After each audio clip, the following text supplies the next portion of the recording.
They really want to apologize, but they're scared of your response. And the reason this keynote hooks people so deeply is because it names something you've felt but couldn't prove. You can sense the apology sitting behind their eyes. You can feel the tension in their energy, like a sentence they keep swallowing. They hover around you with half messages. They circle the truth like they're afraid to land. They show up just enough to remind you they exist, but not enough to repair what they broke.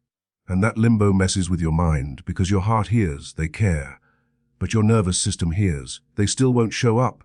Ladies and gentlemen, this is the avoidant's signature move when guilt meets fear.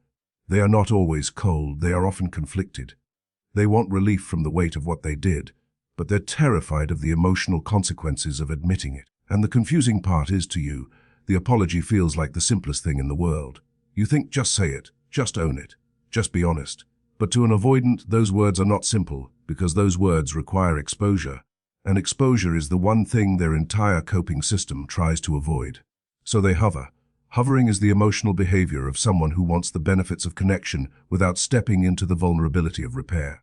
They want to feel close enough to calm their guilt, but far enough to protect their pride. They want a way back into your world that doesn't require them to walk through the fire of accountability. And that's why you'll often notice this strange dance. They'll check your stories like your posts, send a small, "Hey," ask a random question, or drop a soft line like, "I've been thinking about you." It sounds caring, but it's also a test. It's them trying to measure the temperature of your door. Because what they're really asking is not, "Can I make this right?"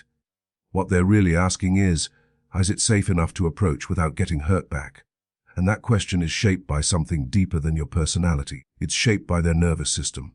Avoidants learned, often early in life, that vulnerability is dangerous, that being emotionally honest can lead to being judged, rejected, humiliated, or controlled. So they develop a strategy: stay protected, stay indirect, stay vague, keep an exit.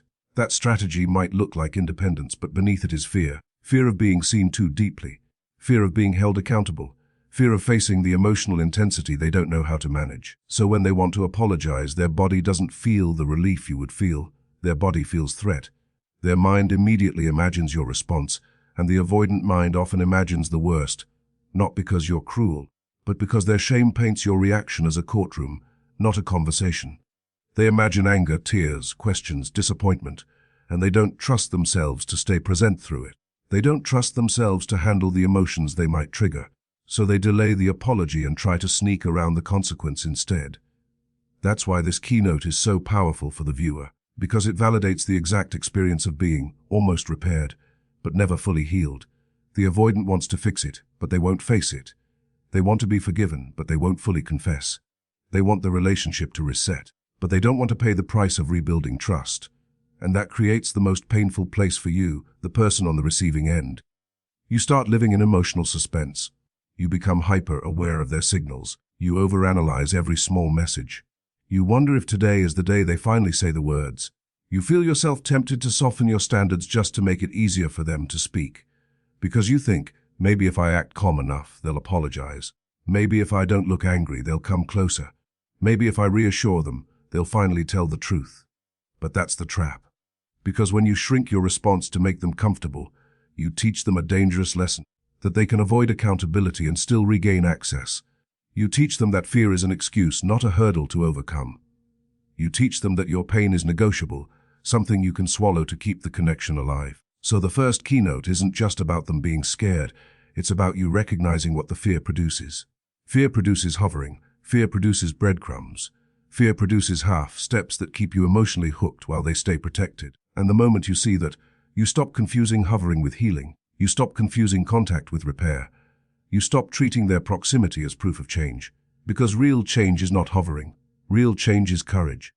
Courage looks like them naming what they did, even with shaking hands. Courage looks like them staying in the conversation when your feelings rise. Courage looks like them tolerating discomfort without disappearing. Courage looks like accountability without excuses. And here's the most liberating truth inside this keynote. You are not required to be smaller so they can be braver. You are not required to pretend you're fine so they can feel safe. Your feelings are not the enemy. Their avoidance is. Your honest response is not the problem. Their inability to face consequences is. So when you notice the hovering, when you sense the apology trapped behind their silence, don't rush to rescue them. Don't chase the words. Don't pull the apology out of them with softness that costs you your dignity. Hold your standard. Stay grounded. Let their fear reveal their readiness. Because the apology they're scared to give is not just an apology. It's a test of maturity. It's a test of whether they can show up in truth, or whether they only want access to you without the responsibility of being safe for your heart. An apology isn't just words for an avoidant, it's exposure. And that is the second keynote that keeps people watching, because it finally explains the invisible wall you've been hitting. You've been waiting for a simple sentence, "I'm sorry," but to them that sentence feels like stepping into fire without armor. Not because they don't know they hurt you, and not because they don't feel something, but because the moment they apologize, they stop being able to hide behind distance, ambiguity, and excuses. An apology forces them to stand in the open where the truth can touch them. Ladies and gentlemen, exposure is terrifying to an avoidant nervous system. The avoidance coping style is built around one goal: stay protected.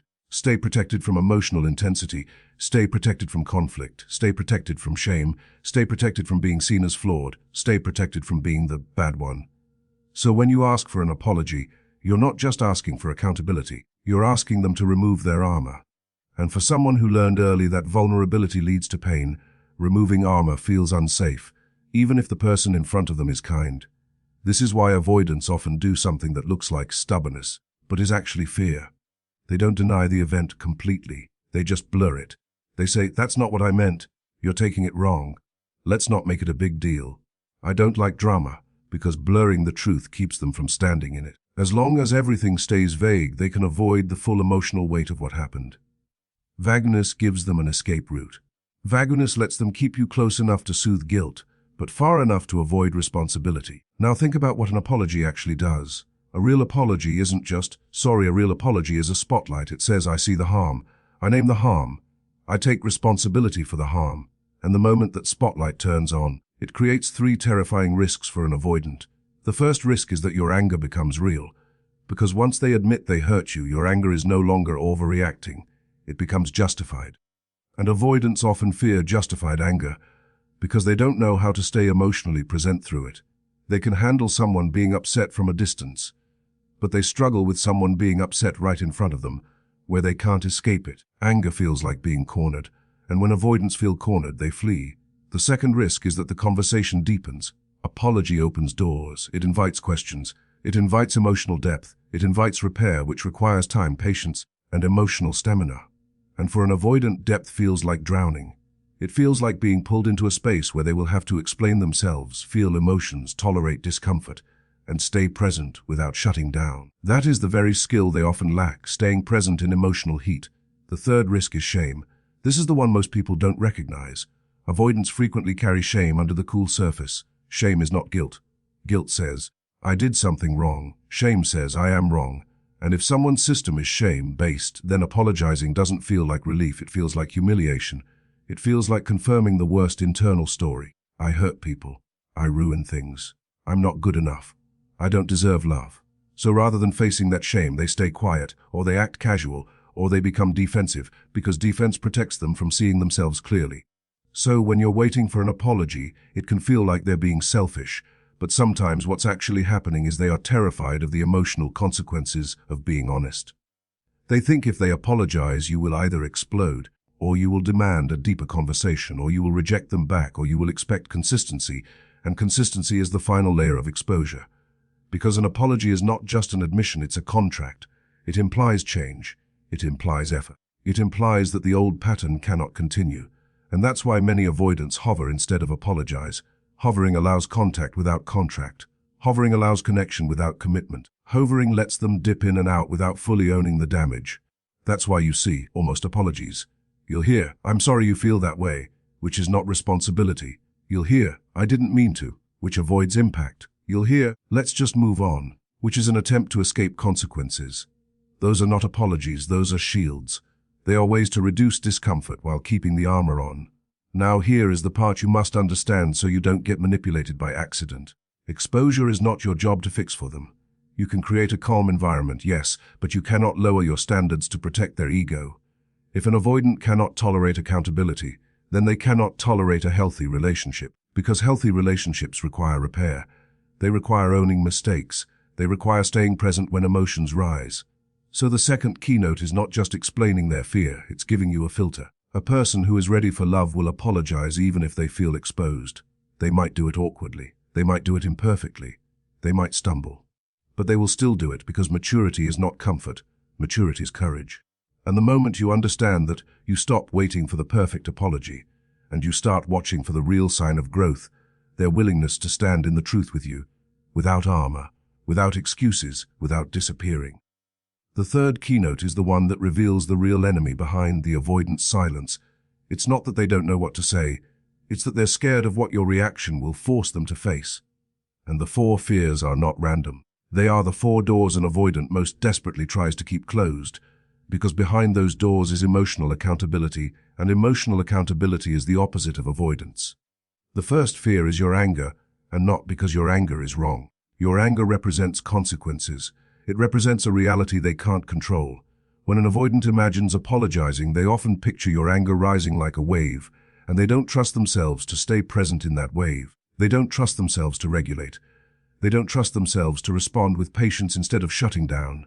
So rather than risk being the bad one, in your eyes, they avoid the moment entirely. They'd rather live with the guilt they can manage privately than face the intensity they might trigger publicly. Your anger feels like exposure, because it confirms the impact they tried to minimize. And here's what makes this fear powerful. Anger is the only emotion that can't be negotiated away with vagueness. Anger asks direct questions. Anger demands clarity. Anger demands ownership. Anger doesn't let them hide behind, "I didn't mean it." So when they fear your anger, what they're truly fearing is being confronted with the full truth of what they did, without an escape route. The second fear is that the apology will become a deep conversation. This is where avoidants feel trapped, because deep conversation is intimacy. Deep conversation requires staying emotionally present, listening without defensiveness, answering questions without shutting down, and tolerating discomfort without disappearing. For many avoidants, intimacy is not soothing, it's threatening. It feels like pressure. It feels like being pulled into a space where they can't control the outcome. They fear you'll ask, "Why did you do it? What do you want? Can you be consistent? Are you serious?" Because those questions require them to define themselves, define the relationship, define the future. Avoidants often survive by keeping things undefined. Undefined feels safe. Defined feels like a responsibility they might fail. That's why they prefer hovering and half communication. Because it gives them connection without depth and comfort without commitment. The third fear is the fear you won't forgive them. This one is rooted in shame. When someone carries shame, they don't experience apology as repair. They experience apology as risk of humiliation. They imagine you hearing their truth and responding with rejection, disgust, or judgment.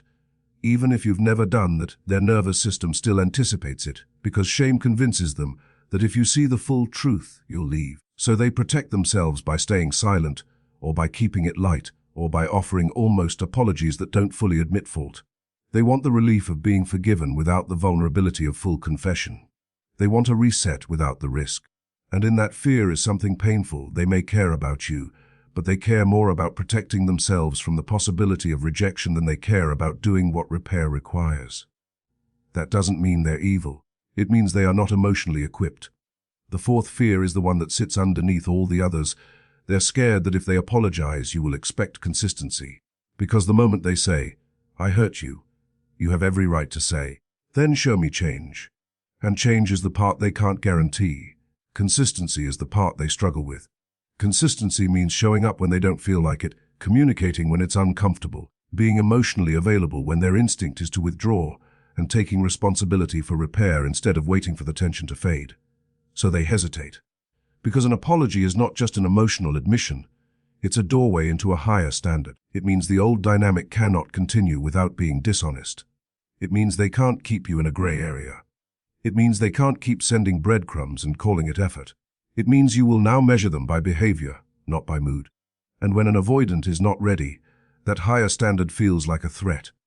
They'd rather keep the relationship in limbo, where they can manage their discomfort, than step into a clear lane where their patterns will be exposed. This is why these four fears show up together. If they apologize, they might face your anger. If they face your anger, the conversation deepens. If the conversation deepens, shame rises. If shame rises, forgiveness becomes uncertain. And if forgiveness becomes uncertain, they risk rejection back. And if they risk rejection back, they feel powerless. So the avoidance nervous system says, Avoid the moment, hover instead, send something small, test the waters, get relief, stay safe. That's why you see the almost apology. That's why you hear the vague lines. That's why they circle the truth but never land. Because landing means consequence, and consequence means accountability. Now here's the key that protects you. You do not measure readiness by how guilty they seem. You measure readiness by whether they can walk through these fears and still choose repair. A mature person will apologize even if they're scared, because they value the relationship more than their ego. An avoidant who is still ruled by fear will keep hovering, keep testing, keep avoiding the honest sentence that would actually heal you. And this keynote is your filter. If someone cannot handle the 4 fears that come with repair, then they are not ready for the kind of love that doesn't destroy you slowly. Because love without accountability is not love, it's convenience, and you are not here to be someone's comfort while they stay terrified of being responsible for your heart. They don't say, "I'm sorry," and that's the 4th keynote that keeps people watching because it exposes the real pattern. The avoidant often tries to get access before they offer accountability. They'll send soft, vague, almost sentences that sound caring on the surface, but underneath they're doing something else. They're testing the door. This is why you'll hear, "I've been thinking," instead of "I was wrong." You'll hear, "Hope you're okay," instead of "I hurt you." You'll hear, "Hey stranger," instead of "Can we talk about what happened?" And the reason that matters is simple. Those aren't apologies. They're probes. Ladies and gentlemen, a probe is a message designed to gather information, not to repair. It's meant to answer one question: is it safe for me to approach? And do I still have access? It lets them reach without risking the full emotional consequences of apology. It protects their pride, it protects their shame, it protects their fear of your reaction. And if you don't understand the difference, you'll treat the probe like progress, you'll respond like you're finally being chosen, and you'll accidentally teach them they can skip the hard part and still get the benefit of you. This is why breadcrumbs are so dangerous in avoidant dynamics. Breadcrumbs are small pieces of contact that keep the connection alive without actually building anything. They create movement without direction. They create hope without change. They give you a dopamine hit, that relief in your chest, that finally feeling. But they don't create a healthier relationship. They create a reset of the old pattern. And here's the truth. Many avoidants aren't reaching because they've suddenly become emotionally mature. They're reaching because they're uncomfortable. They feel guilt. They feel uncertainty. They feel the fear of losing you. But they still don't want to step fully into accountability, because accountability means they might have to stay present through your feelings. Accountability means they might have to answer questions. Accountability means they might have to face consequences. So the probe is their compromise. They get relief without exposure. You can see it in the structure of their messages. A real apology has content: "I did X, I understand it hurt you in Y way, I take responsibility, I want to make it right, and here's how." A probe has ambiguity. It's short, indirect, and emotionally non-committal. It leaves space for them to escape if the response isn't comfortable. If you ignore it, they can tell themselves they barely tried. If you respond warmly, they get immediate access without ever having to name the harm. That's why the avoidant often starts with light contact, because light contact is safer than truth. Light contact is a toe in the water. It's them checking whether your boundary is real or temporary. It's them checking if you're still emotionally hungry enough to accept minimal effort. It's them checking whether your standards have changed or whether you'll still reward the old behavior. And this is where your nervous system gets tested, because your nervous system wants relief. When you've been hurt, ignored, rejected, or left in limbo, you crave closure. You crave warmth. You crave any sign that you weren't invisible. So when the probe arrives, you want to jump. You want to answer quickly. You want to open the door. You want to finally fix it. But that urgency is not love, it's conditioning. It's the part of you that learned to chase connection when it's threatened. So the 4th keynote teaches you to pause and translate what you're seeing. A probe is not the same as repair. A probe is not the same as responsibility. A probe is information seeking. It's them measuring access. It's them seeing if they can re-enter your life without doing the hard emotional work of admitting fault. And to be clear, not every probe is evil. Sometimes it's genuine fear, sometimes it's awkwardness, sometimes they truly don't know how to apologize. But regardless of the intention, the effect depends on your response. If you reward probes with full emotional access, you train them to keep probing. If you reward breadcrumbs with deep conversation and warmth, you teach them they don't have to be brave to keep you. They can stay vague and still receive your heart. This is why the strongest move is not anger, and it's not silence as punishment, it's clarity. You can be calm and still require accountability. You can be kind and still protect your dignity. You can acknowledge their message without reopening the entire emotional doorway. Because the goal is not to punish them, the goal is to filter, to separate the avoidant who is ready to repair from the avoidant who only wants comfort. When someone is ready, they won't stay in probe language for long. If you respond with calm standards, they will either step forward into truth, or they will retreat back into safety. And that tells you everything. The person who wants access will disappear when access isn't free. The person who wants repair will become more direct, more accountable, more consistent. So when you get "hope you're okay," don't treat it like an apology. When you get "I've been thinking," don't treat it like accountability. When you get "hey stranger," don't treat it like change. Treat it like what it is, a doorway they're testing. And the power is in how you respond, because the moment you stop confusing probes with progress, you stop getting pulled back into cycles where you do all the emotional work and call it love, and instead you become someone whose heart opens only for clarity, only for consistency, only for real repair. Because your peace is no longer something anyone can access with a casual message and a few soft words. Make it safe to be accountable, but don't make it free. That's the fifth keynote, and it is the difference between real repair and repeating the same cycle with new words. Because most people here, they're scared of my response, and they instantly move into caretaker mode. They think, maybe I should soften, maybe I should be extra kind, maybe I should act like nothing happened so they'll finally apologize. And that impulse comes from a good heart, but if you're not careful, it becomes self-betrayal. It becomes you shrinking your truth so they can stay comfortable. It becomes you trading your standards for the hope of hearing the words you deserve. So let's get this clear. Safe does not mean you erase consequences. Safi means your energy is steady, calm and mature. It means you're not humiliating them, threatening them, or exploding in a way that turns the conversation into war. But not free means you don't reward vague contact with full emotional access. You don't soothe their guilt while your pain stays unaddressed. You don't let them reset the relationship without naming what happened. You don't hand them comfort before they bring accountability. Ladies and gentlemen, this is where you take your power back without becoming cold. Because the avoidance fear is real, but it's not your job to pay for it with your dignity. If they are afraid, they need to build the skill to stay present through discomfort. They need to practice emotional responsibility. They need to learn that accountability is survivable. If you make it free, meaning you offer instant forgiveness, instant warmth, instant access before they've owned the behavior, you remove the very pressure that would have helped them grow.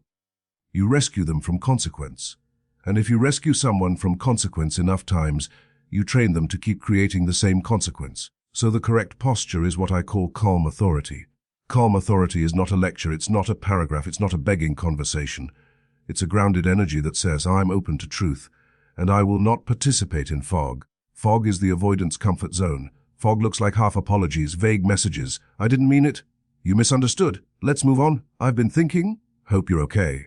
Fog keeps things emotionally undefined. Fog keeps accountability optional. Fog keeps them safe from the deep part of the conversation. If you step into fog with them, you get lost. You start over-explaining, you start proving, you start negotiating your reality, and you end up leaving the conversation more confused than when you entered. Calm authority refuses fog. It says, I'm open to a real conversation, but I need honesty and clarity, not hints. That one sentence is powerful because it lowers the fear, but it raises the standard. It tells them, you won't be attacked for being honest, but you also won't get access without it. It tells them, you can come closer but only with truth. That's safe, but not free.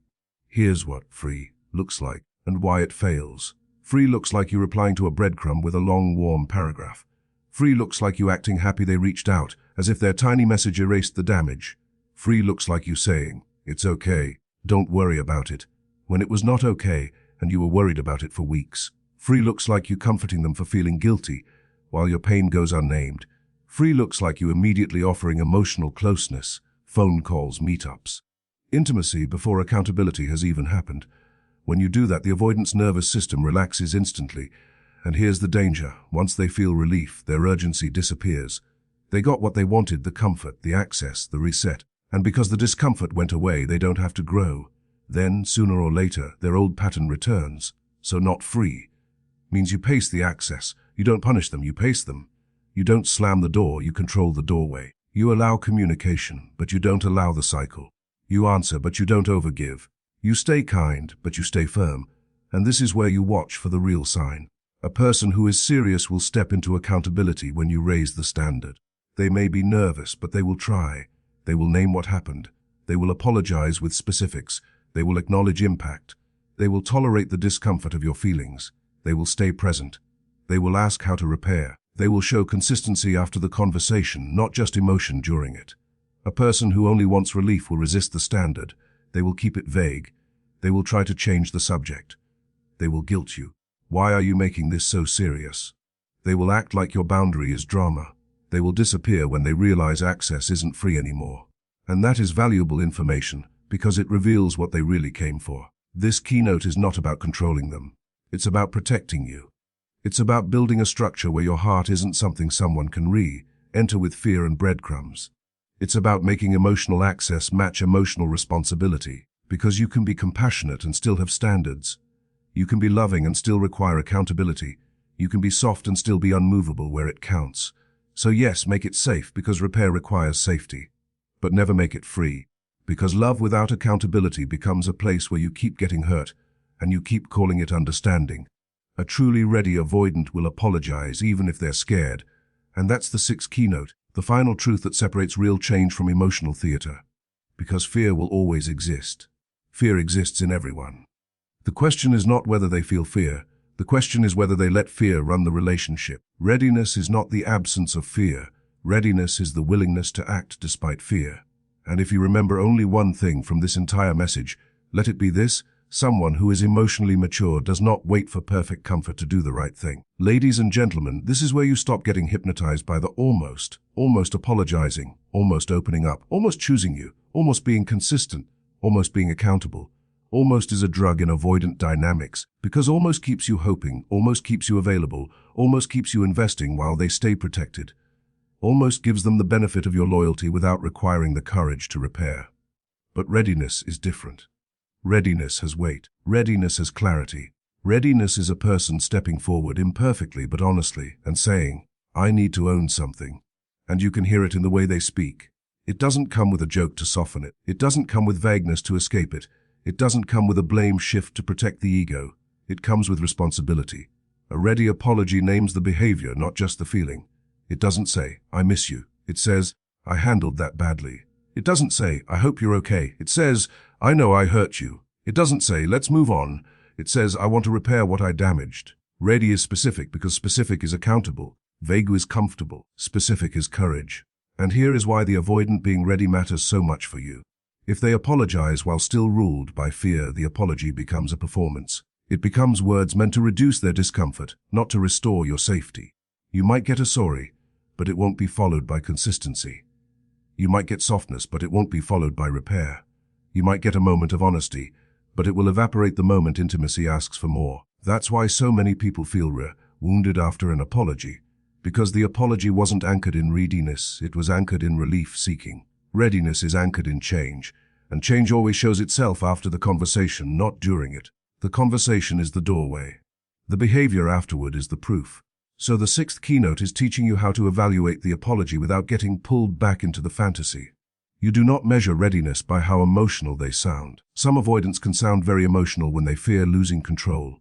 You don't measure readiness by how many times they text. Some avoidants text more when they feel lonely. You don't measure readiness by nostalgia. Nostalgia is easy. We had something special. That costs nothing. Readiness costs something. It costs pride. It costs comfort. It costs them sitting in your feelings without escaping. So the test is simple. Do they stay present when it gets uncomfortable? Because the avoidant who is not ready will apologize and then disappear the moment your feelings rise. They'll apologize and then get defensive when you ask questions. They'll apologize and then say you're holding it over them when you want to talk about it. They'll apologize and then call you too much when you ask for consistency.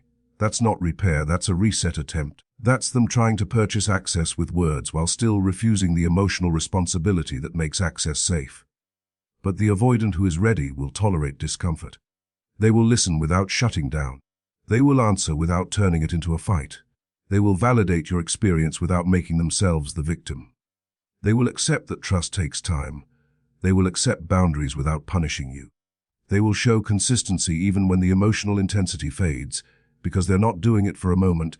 They're doing it because they understand what it costs to lose you. And this keynote also protects you from the guilt trap, because when someone says, "I'm scared of your response," your empathy wants to rush in and say, "No, it's okay, I won't be mad, don't worry." But that's you making it free again. That's you lowering the bar so they can step over it easily. You are allowed to have a response. You are allowed to feel anger. You are allowed to feel pain. The goal is not to erase your feelings to make them comfortable. The goal is to express your feelings in a way that is honest and grounded, so the apology can become a foundation instead of a performance. So you hold the line, you create safety with your calm, but you keep the standard with your clarity. You don't punish, you don't beg, you don't rescue, you observe. You let the apology land, and then you watch what follows. Because what follows is everything. If they were truly ready, their behavior will begin to match the words. They will communicate more consistently. They will not disappear when there is tension. They will not retreat into vague excuses. They will not punish you for needing reassurance. They will not demand instant closeness as proof you forgave them. They will understand that forgiveness and trust are not the same, and they will earn trust with repeated actions. If they were not ready, the pattern will return quickly. They will go back to hovering. They will go back to vague contact. They will go back to leaving you in uncertainty. They will go back to wanting the benefits without the responsibility. And that's the final payoff, because once you understand readiness, you stop waiting for apologies as validation. You stop chasing closure. You stop being held hostage by someone's fear. You become the kind of person who can say, "I'm open to repair, but only with consistency." And if they cannot meet that, you don't argue, you don't chase, you don't plead, you simply step back into your peace.